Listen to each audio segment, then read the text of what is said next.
आदरणीय मित्रों नमस्कार। चैनल में आपका एक बार पुनः स्वागत और अभिनंदन।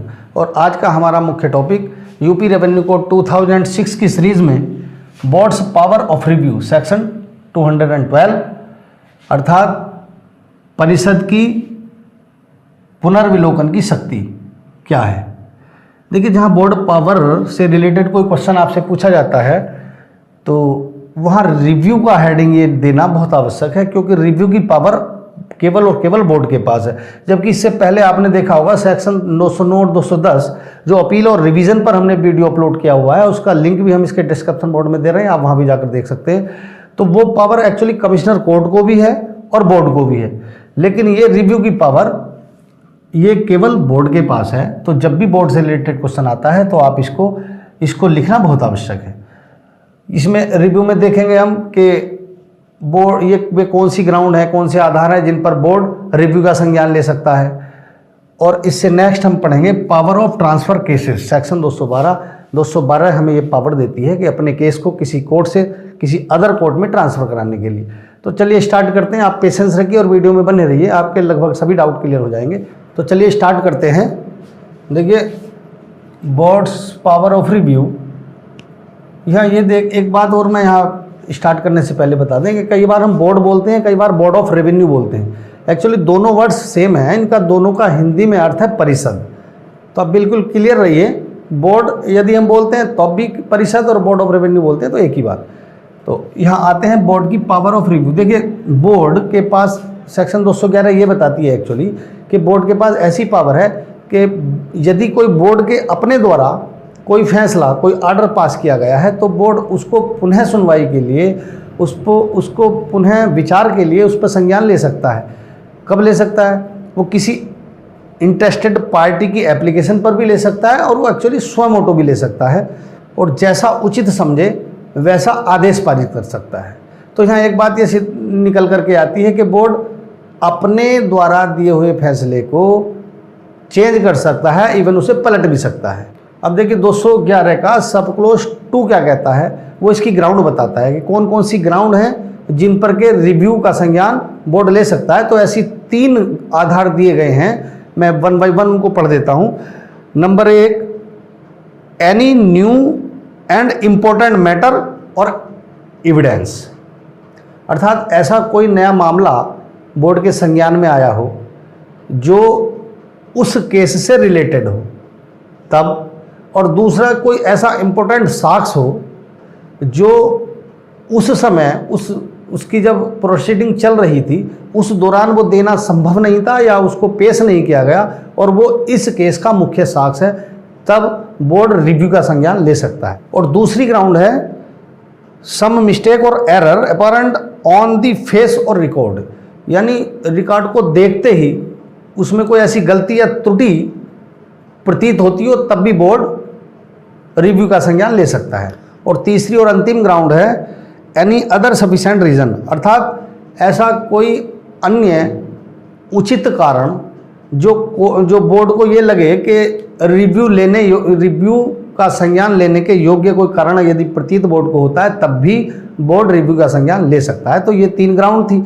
नेक्स्ट आता है सेक्शन 211 का सब क्लोज 3, ये बोलता है कि यदि इस प्रकार से किसी रिव्यू में कोई आदेश पारित किया गया है तो फिर उसके खिलाफ आप रिव्यू में नहीं जा सकते। और सब क्लोज 4 में टाइम पीरियड की बात की गई है कि इस प्रकार का कोई रिव्यू के लिए आप एप्लीकेशन उस ऑर्डर से 60 दिन के अंदर अंदर रिव्यू की एप्लीकेशन दे सकते हैं कोर्ट।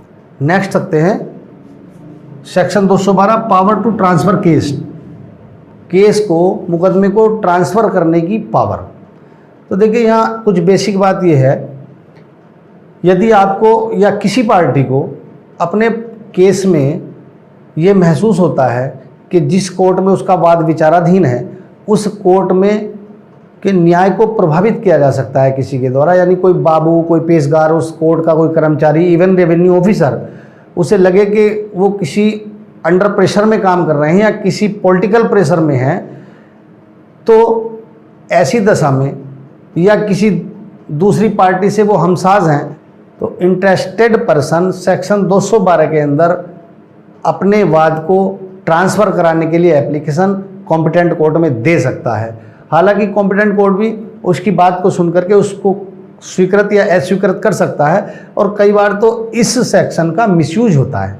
मिसयूज से मतलब ये आप जिस ट्रायल कोर्ट में वाद विचाराधीन है, जब उसमें मुख्य सुनवाई पर आता है तो दूसरी पार्टी इसके खिलाफ टीए में चली जाती है, ट्रांसफ़र एप्लीकेशन में चली जाती है। तो ट्रांसफ़र एप्लीकेशन में जाने का उनका औचित्य केस को डिले करना, डिले टैक्टिक अपनाना, और डिले प्रोसेस के लिए वो इस प्रकार की एप्लीकेशन मूव करती है ताकि उसको तारीख आसानी से मिलती रहे।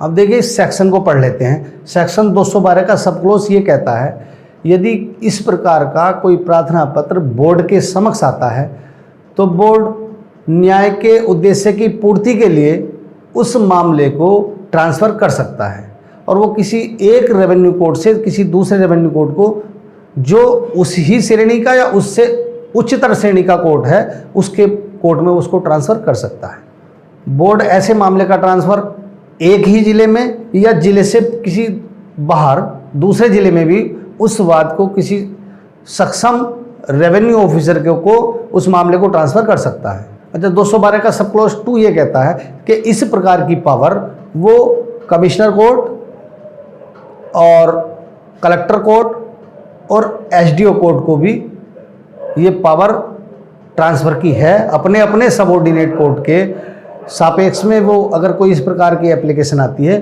तो वो केस को किसी सक्षम रेवेन्यू ऑफिसर की कोर्ट में ट्रांसफ़र कर सकते हैं। जैसे सपोज दैट फॉर एग्जांपल कोई तहसीलदार की, नायब तहसीलदार की कोर्ट में कोई वाद धारा 34-35 के अकॉर्डिंग म्यूटेशन का विचाराधीन है, तो कोई एप्लीकेशन जो उसका अपीलांट कोर्ट है, एसडीओ है, सब डिविजनल ऑफिसर यानी उप जिलाधिकारी की अदालत में कोई ट्रांसफ़र एप्लीकेशन सेक्शन 212 के अंतर्गत कोई भी इंटरेस्टेड पार्टी मूव करती है, तो उप जिलाधिकारी उस एप्लीकेशन को सुनने के बाद यदि उनको ऐसा प्रतीत होता है कि न्याय की उद्देश्य की पूर्ति के लिए ऐसा किया जाना समीचीन है, तो वो किसी अदर कोर्ट यानी किसी दूसरे नायब तहसीलदार को या तहसीलदार न्याय की कोर्ट में, या वो फिर मेन मुख्य तहसीलदार जो अधिकारी हैं, न्यायालय हैं, उसमें कोर्ट में मामले को ट्रांसफ़र कर सकता है। या वो रिकॉर्ड को तलब करके स्वयं भी मामले को सुन सकता है और उसको जैसा उचित समझे वैसा ऑर्डर पास कर सकता है, अर्थात डिसाइड